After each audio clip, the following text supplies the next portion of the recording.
Happy Magic Monday. This is Virgo Queen, your transformation coach, with your cosmic energy forecast for July 9th to July 15th, 2018. We are officially in eclipse season, my dears, so welcome to the journey. As you know, I love to use the tools of astrology, tarot, sound healing, and ritual. And today, on this Magic Monday, I will be diving into the astrology of the week.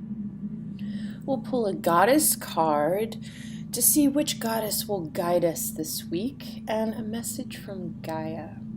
So first, I always like to begin with what is going on astrologically this week. And what I do is I focus on the moon. The moon really embodies our nature, our desires, how we really feel. So this past weekend was a moon in Taurus, as you know from last week's report. But we're starting to feel this new moon eclipse energy. And, you know, some of us could feel very sensitive, feelings of defeat, of vulnerability, of stubbornness.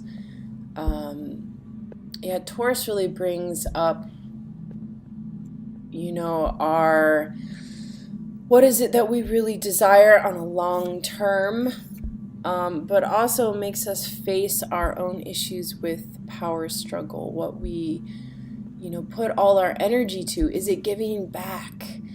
Do we need it to give back? What are we actually receiving? Taurus is just this loyal, good, hard-working person, or the complete opposite, because when Taurus gets tired and overwhelmed, it is lazy and wants to take time to receive and indulge in life.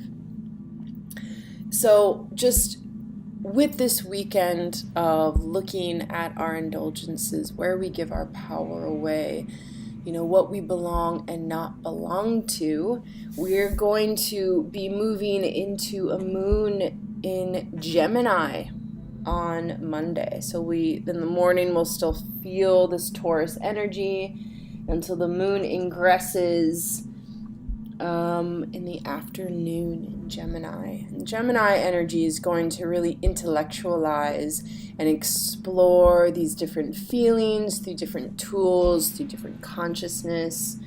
And we will have Gemini up until Wednesday, where the moon ingresses into Cancer fairly in the morning, around 11 o'clock. But in Berlin time, it'll be much in the afternoon. And then finally, Thursday and Friday, we will have a moon in Cancer. And on Thursday, we have a new moon in Cancer eclipse. Wow. My sisters are already feeling it, specifically my sisters with Cancer moons and Cancer risings, even Cancer suns. And so it really shows, where is Cancer in your chart? And this is going to be an important thing to reflect upon when looking at how this new moon is going to influence you. And the theme of it is really looking at, how do we take care of ourselves? How do we love ourselves? How do we actually allow love in? We often, as mothers or caregivers, have all this bountiful amount of unconditional love. But then there comes a point where our vessel needs to actually receive the love as well.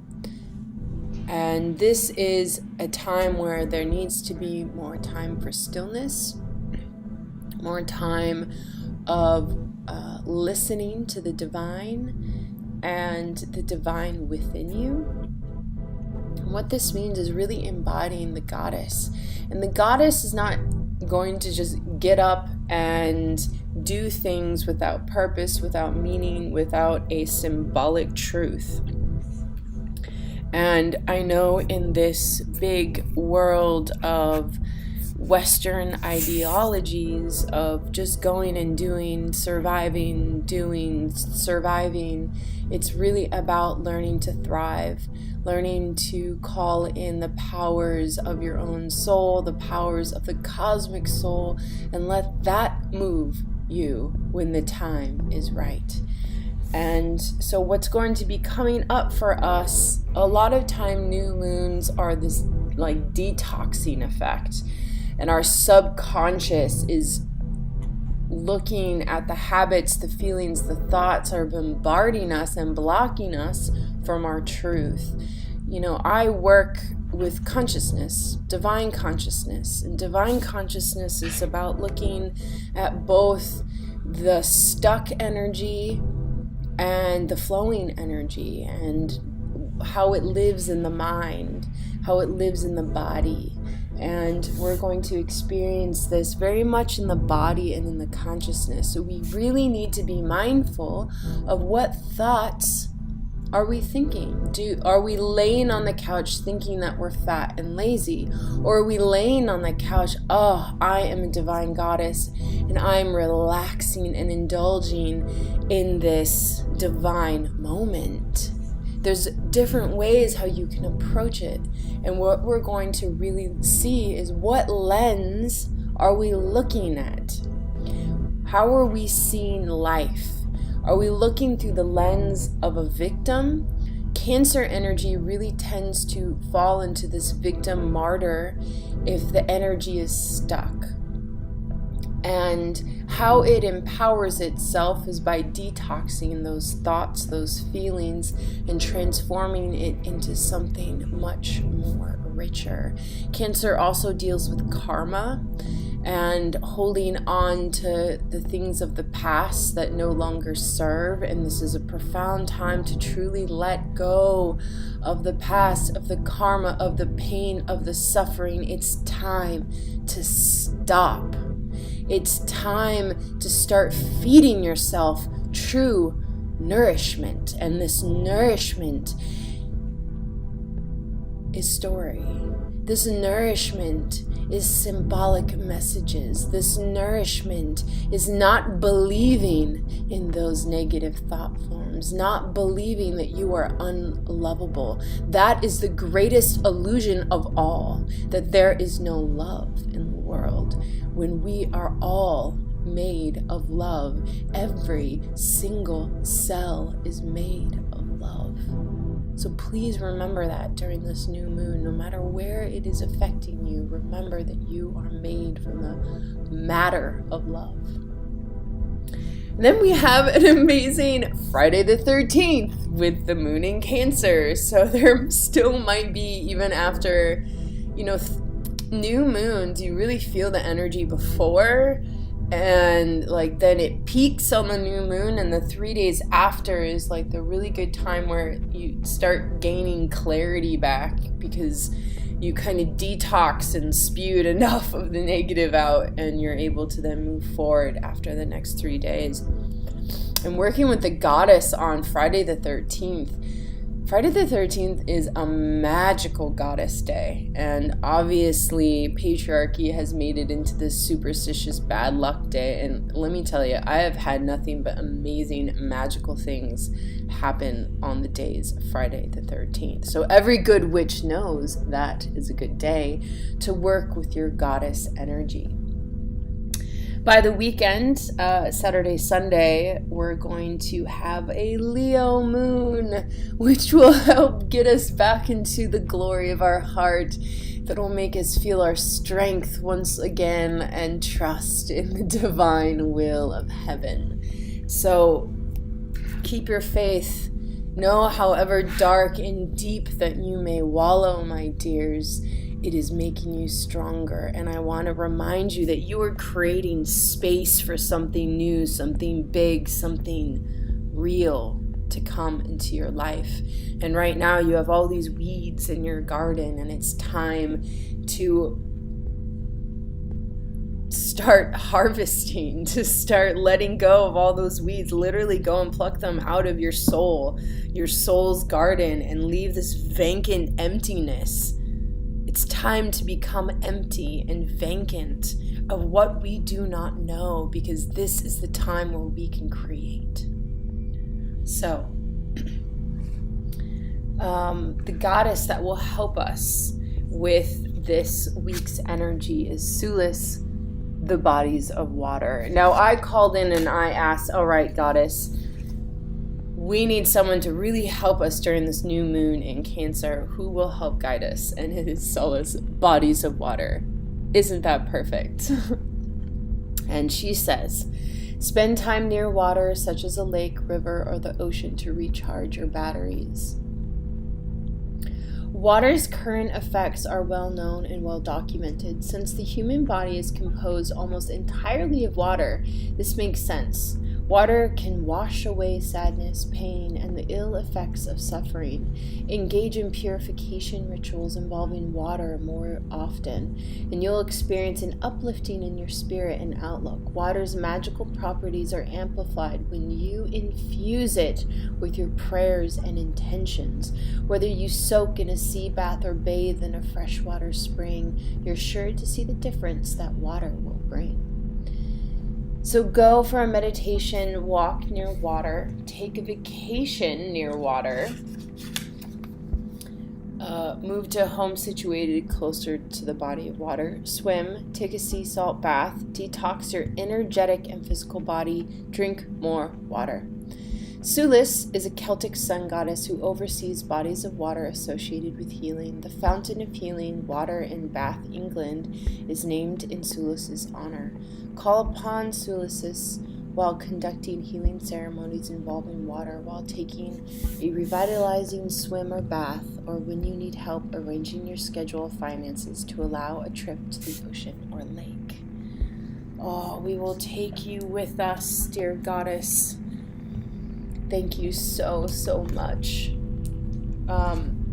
And so I am also doing a little tarot reading about the energy of the week. I feel like tarot really embodies both astrology and the oracle, so we really understand what's happening. So the overall energy is represented by the Seven of Cups. And this card, the Cups energy, my darlings, is about our emotions, our emotional body, our emotional intelligence. And 7 is about an inward experience, an inward journey. And this card shows this goddess between these 7 cups.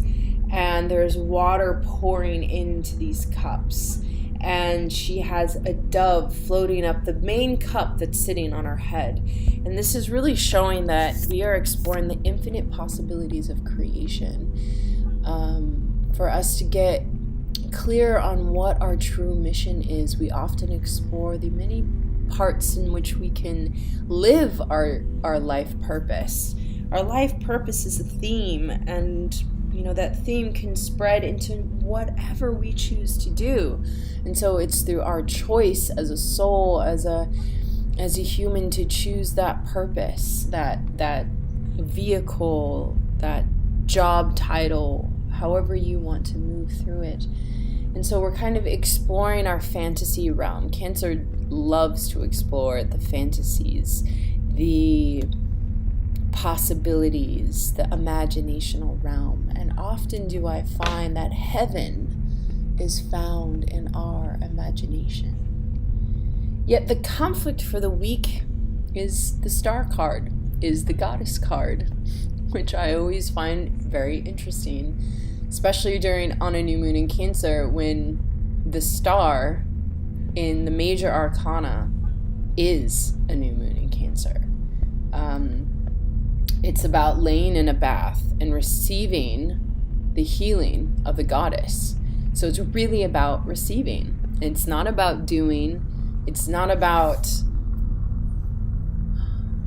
trying to think your way into something or go out and be something. It's about becoming the healing. It's about water ceremonies. It's about receiving divine guidance, and that will be our conflict, because that is what is happening, and that we even women have a difficult time receiving the goddess because we have been so blocked for so long. Our mind frame, our consciousness gets overwhelmed when we start feeling vulnerable and scared and alone and that we don't belong to this world. These are all feelings from a patriarchal society that we've lived in for far too long because we're here, so we belong. And we're not alone because we're surrounded by spirits and the divine and our own higher self and our own spirit guides. There's no way. That is an illusion. And the more that we allow ourselves to receive, allow yourself to receive and receive the message of the goddess. The reason why you're exhausted and tired is because you've been doing it from the will, from the masculine, without allowing the goddess to come in and move through you. We just go to our solar plexus, squeeze our groins and sacral chakra, and just go instead of allowing the earth to move up through our feet and up along our legs and up into our belly and then move out of our solar plexus, and then boom, then we go and we live our life. It's a dance. And this is a time for self-care and self-nourishment, and I know it's busy. I know a lot of things are happening in the world, but you must take care of your vessel, dear one, for if you do not, then you will have nothing left to give, and you are here to live, my child. So, take time to receive the goddess during this next week and this new moon cycle, because she is here to support you. Now, by the end of the week, we have 10 of Wands. As we know, we have a Leo moon at the end of the week. And so this is where we're going to feel all our fire. 10 of Wands is all these women naked dancing under the sun. And this is our time where we're going to maybe feel a bit scattered, have too much energy. If we've received all the support and love and guidance, then we're just going to go and we want to dance all night. We want to let it out and become this new sense of self. So let that happen. And if you feel tired still, then just relax. It's okay. Everyone's going to experience it in their own way, but just know that these are the collective energies that are influencing you, and you have a choice of how you want to have a conversation with them and respond to them.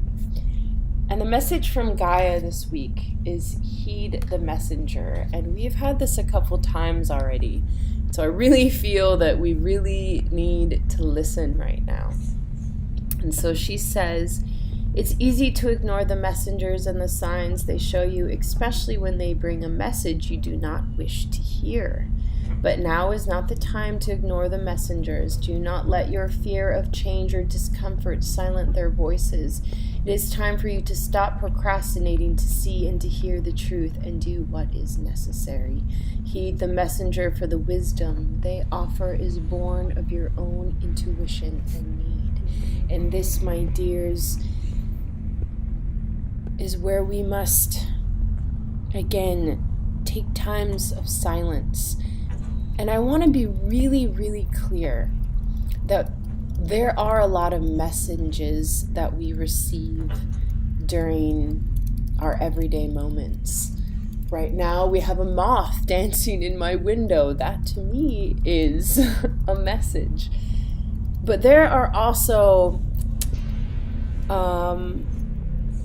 thoughts, negative thought forms, repeating negative thought forms, that there can be entities and negative spirits that want to deter you from the truth. So you may be in complete alignment with your higher self, and then all of a sudden you'll have an experience of not feeling loved or not belonging. And this is a sign that you are closer to that truth. when you have obstacles in your way, when you are having people on the outside world doing the complete opposite of what you truly believe in. That is your truth, because they are showing something that you need to overcome, that you need to move through, that you need to call back your power. So don't just allow messages to come through and say, oh, well, this one's saying that I shouldn't live my life passion and that I should just go and get a regular job and not do what I really love to do because that's what they're saying to me. Well, is that your truth? You really need to start having a dialogue and to call on the goddess and your higher self to guide you through those moments and to understand what is mine and what is theirs and what is the obstacles that they're laying ahead of me. It's not like once you know your truth, that's it. You're not going to experience anything else. Once you know your truth, then the journey just begins. Because then you'll have to go and live your truth, which means going up against the obstacles. And this is what a lot of, women in, doing their own professions and entrepreneurs and not only are they going through their own self-empowerment, but they also have to deal with the disempowerment of the world around them. And it's a dance, my dears, and it's time to be brave, for we are in a time of transformation. So I really welcome you to empower yourself by getting your own readings. This is how I empower myself. When I see something going on in my life, I look at my chart, I call on the tarot. I want to know the truth. I don't want to be bogged down by some belief system that doesn't serve me. So if you want to know how this week, how this new moon cycle is going to affect you, I'm just a message away. Look at my new website that's coming up, inner-doorways.com, and you can also check out just email me at innerdoorways@gmail.com. I'm here. This is all I want to do, is help guide you, to help you learn how to trust in the divine wisdom of yourself. And until then, blessed, blessed, blessed be.